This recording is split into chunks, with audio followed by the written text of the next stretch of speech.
संभाजी भिडे, मनोहर भिडे तर ह्याचा बॅनर लावलेला आहे जो भीमा कोरेगाव प्रकरणात महत्वाचा सूत्रधार आहे। तर तिथल्या अधिकाऱ्यांनी आम्हाला शिवीगाळ करून आणि तुम्हाला दांडेबिंडे काढा रे, त्यांना हकलून लावा अशा शब्दात आमचा अपमान। वरळी येथे संभाजी भिडे, मनोहर भिडे, मनुवादी मनोहर भिडेला वंचित बहुजन आघाडीचा दणका। मनोहर भिडेचा कार्यक्रम वंचित बहुजन आघाडीने उधळून लावला। वंचित बहुजन आघाडीच्या विरोधानंतर संभाजी भिडेचा कार्यक्रम रद्द। वरळी येथे भीमा कोरेगाव हल्ला प्रकरणातील सूत्रधार संभाजी भिडेच्या कार्यक्रमाला वंचित बहुजन आघाडीच्या पदाधिकाऱ्यांनी विरोध केल्याने कार्यक्रम रद्द करण्यात आला। यासंबंधी पोलिसांना निवेदन देण्यासाठी जात असताना वरळी पोलिसांकडून कार्यकर्त्यांची उद्धटपणे गैरवर्तन, शिवीगाळ, दमदाटीही करण्यात आली। मनोहर भिडे वरळीत येणार नसल्याची माहिती पोलिसांकडून देण्यात आली आहे, तरी जातीवादी मानसिकतेतून पोलिसांनी शिवीगाळ केल्याचा आरोप वंचित बहुजन आघाडीच्या महिला कार्यकर्त्यांनी यावेळेस बोलताना सांगितले। शिवीगाळी करणाऱ्या पोलिसांवर गुन्हे दाखल करण्याची मागणीही यावेळेस करण्यात आली। अखेर वंचित बहुजन आघाडीने संभाजी भिडेला पळवून लावले। वरळी येथे मनोहर भिडेचा कार्यक्रम रद्द।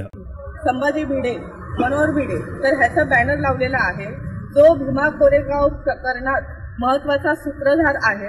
दुसरी गोष्ट की तो संविधान विरोधात नेहमीच स्टेटमेंट्स देत असतो। कोणत्याही प्रकारच्या फुले शाहू आंबेडकरी चळवळीतल्या कार्यकर्त्यांबद्दल तो स्टेटमेंट देत असतो। महापुरुषांचा अजिबात आदर करत नाही। अशा माणसाचं वरी येथे पोस्टर लावलेलं किंवा तो इथे आलेला आम्ही वरी इथे दक्षिण जिल्ह्याचे किंवा आंबेडकरी चळवळीतले कोणतेही कार्यकर्ते कोणत्याही प्रकारात खपवून घेणार नाही आहोत। याबद्दल निवेदन देण्यासाठी आम्ही पोलीस स्टेशनला आलेलो, वरी पोलीस स्टेशनला।